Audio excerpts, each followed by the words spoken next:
मदिरा प्रकृति के प्रतिकूल है। मदिरा सेवन करने वालों की दलील है कि भोजन के साथ थोड़ी सी शराब ले लेने से पाचन क्रिया भली भांति हो जाती है। स्थूल दृष्टि से अवश्य ऐसा प्रतीत होता है कि भोजन खूब पच रहा है, खुलकर झूठी भूख लगने लगती है।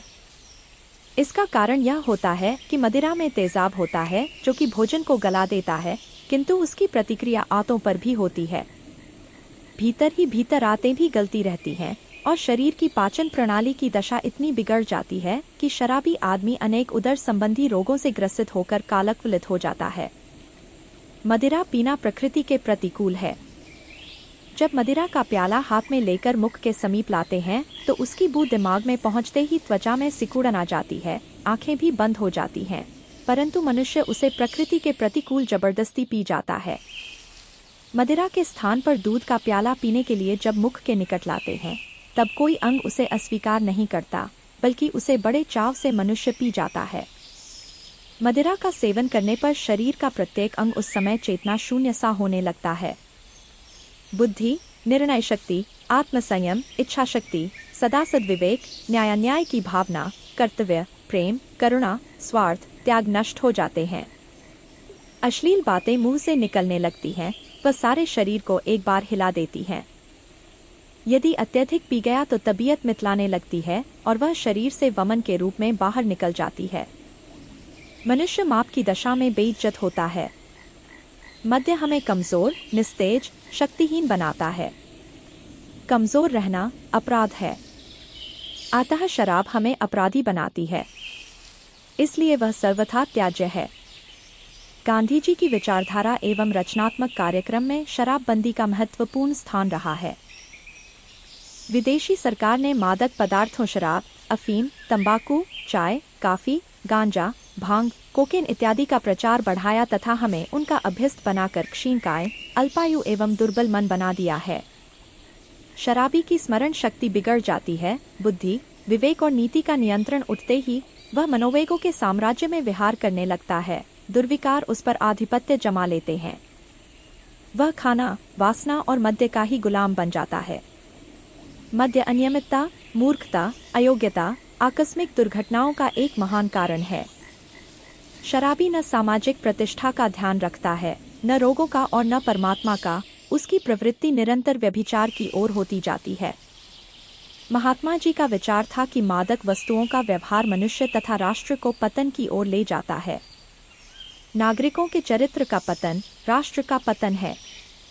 कुछ व्यक्तियों की यह गलत धारणा हो गई है कि शराब से शक्ति प्राप्त होती है।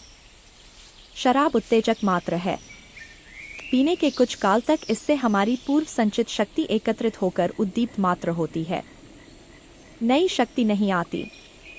यह शक्ति उत्पन्न करने के स्थान पर नशे के बाद मनुष्य को निर्बल, निस्तेज और निकम्मा बना जाती है। आदत पड़ने पर इसकी उत्तेजना के बिना कार्य में तबीयत नहीं लगती। गरीब भारत का इतना रुपया इसमें व्यय हो जाता है कि पौष्टिक भोजन, दूध, फल इत्यादि के लिए कुछ शेष नहीं बचता। जो व्यक्ति उत्तेजक पदार्थों से शक्ति प्राप्ति की आशा रखता है वह कृत्रिम माया की मरीचिका में निवास करता है। स्वाभाविक, प्राकृतिक शक्ति ही मनुष्य की वास्तविक पूंजी हो सकती है। वस्तुतः शराब से शक्ति प्राप्ति की धारणा भ्रांतिमूलक है। पाश्चात्य देशों में अत्यधिक ठंड के कारण शराब का प्रचलन हुआ है, किंतु वे लोग यह समझने लगे हैं कि मदिरा से मानसिक शक्ति को सहायता प्राप्त होती है, कल्पना स्वच्छंदता पूर्वक कार्य करने लगती है, भावनाएं और नव योजनाएं स्फुरित होने लगती हैं, विचार कोमल, सूक्ष्म और महत्वपूर्ण हो जाते हैं। ये बातें भ्रांतिमूलक हैं। मदिरा की उत्तेजना में सही विचार कैसे संभव है? मदिरा से तर्क, विवेक, बुद्धि, संयत भाव से निज कार्य शुद्ध रूप में कैसे कर सकते हैं? मदिरा तमोगुणी है, कार्यशक्ति का क्षय करती है, प्रतिष्ठा, कीर्ति का नाश कर पतन और व्यभिचार की ओर प्रवृत्त करती है। फिर यह कैसे संभव है कि यह उच्च भावनाएं या सूक्ष्म कल्पनाएं सही विचार प्रदान कर सकें? मदिरा पीने वाले व्यक्ति की सौंदर्य की अनुभूति कभी ठीक नहीं हो सकती। उसके भावों का उन्मेष भी ठीक नहीं हो सकता। उत्तेजना की अवस्था में शुद्ध कलाकृति का निर्णय नहीं हो सकता। अतः मन से यह भ्रमात्मक धारणा निकाल देनी चाहिए कि मद्य विचार शक्ति के विकास में सहायक है।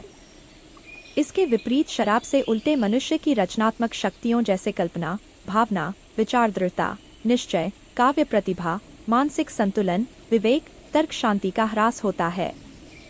मनुष्य की उच्च सात्विक दैवी संपदाओं के स्थान पर यह मन पर आसुरी तमोगुण प्रधान शैतानी दुष्प्रवृत्तियों का अधिकार करा देती है। उसमें आत्मनिरीक्षण, संयम, आत्मनियंत्रण, गंभीर कार्य करने की शक्तियां नहीं रहती। शराब के नशे की अवस्था में किया गया कार्य मनःशांति की अवस्था में किए गए कार्य से निम्न कोटि का होता है।